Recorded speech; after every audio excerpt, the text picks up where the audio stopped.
Assalamualaikum warahmatullahi wabarakatuh. My name is Elnina binti Abu Bakar, S59155. Today, I would like to present about ocean ion fertilization experiments, past, present, and future. Ocean ion fertilization, OIF, the ion that acts as an essential micronutrient for phytoplankton growth, was added to the sea surface to stimulate growth of phytoplankton. The number of phytoplankton consumed the carbon dioxide increased and reduced the quantity of carbon dioxide. Subsequently, carbon export to the deep sea or sediments by the ocean biological pump. During the last glacial maximum, LGM, about 20,000 years ago, analysis of trapped air bubbles in Arctic-Antarctic ice cores have revealed that atmospheric carbon dioxide was much lower than during pre-industrial times. On that time, the scientist, which is John Martin, knew about the atmospheric gas composition in ancient times. How did Martins come to this finding? The Martin hypothesis suggests that in iron-limited, high nutrient and low chlorophyll (HNLC) regions, ocean ion fertilization could be an effective method for stimulating oceanic carbon sequestration through the biological pump and the growth of phytoplankton, indirectly to reduce the carbon dioxide from the atmosphere. The main objective of this ocean ion fertilization is to reduce the carbon dioxide by relieving the ion fertilization for increasing the phytoplankton productivity. Area of ion fertilization.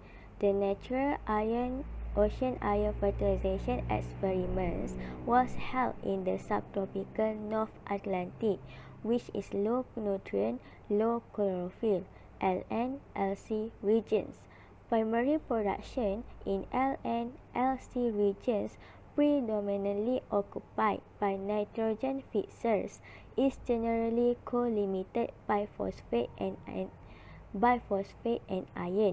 while in the subarctic North Pacific, which is strong longitudinal gradient in aeolian dust deposition, equatorial Pacific, which is high light intensity and temperatures that would promote rapid phytoplankton growth, and Southern Ocean, the greatest potential of any of the major ocean basins for carbon sequestration associated with artificial ion addition, are for artificial ocean ion fertilization experiments. These three regions are known as HNLC, which are high nutrient, low chlorophyll regions. Based on the findings, high iron on the sea surface will increasing the growth of phytoplankton. Therefore, phytoplankton will consume more carbon dioxide, and the number of dead plankton sink will be increased. Onward carbon in the atmosphere and vice versa will be reduced. Overall, there are 19 experiments have been performed so far to study ocean ion fertilization in the field. 6 experiments are natural ocean ion fertilization, while the rest are artificial ocean ion fertilization. This is the timeline for natural ocean ion fertilization, (NOIF). And this is the timeline for artificial ocean ion fertilization, AOIF. There are a few least limitations that have been classified as potential causes for the unsuccessful finding of the study, which are experimental duration is not enough, subduction of the fertilized patch, addition of single ion only, limitations of micronutrient and macronutrient, and there is no deep ocean export flux measurements. Next, limitation of light by the stones. Entrainment of dissolved silicate into the fertilized patch by physical mixing. There is no export flux with sediment traps direct measurements. And last limitation is high dilution rate by small patch size. Most of the experiment that has been carried out resulted in clearly increasing the phytoplankton growth, but the impact on export production, such as carbon export from the surface, was not reported. For sulfates as experiment, significantly enhanced export flux out of the mixed layer, and for effect experiment, significant carbon export to deeper layers due to the information of aggregates with rapid sinking rates. What should be considered to ensure the future experiment achieve its main goal? First, the location of the experiment.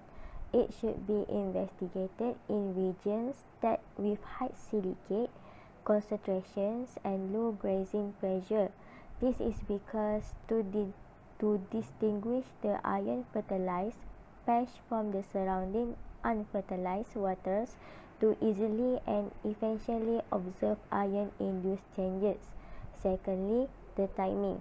The experimental should be due during early summer because due to an increase in the nutrient flux from subsurface waters induced by winter mixings on the time phytoplankton blooms and the light is available without limitation.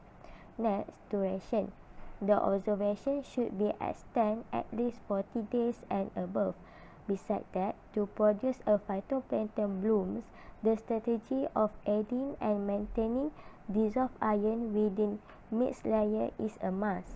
The iron addition should be acidified iron sulfate because it's less expensive and more bioavailable.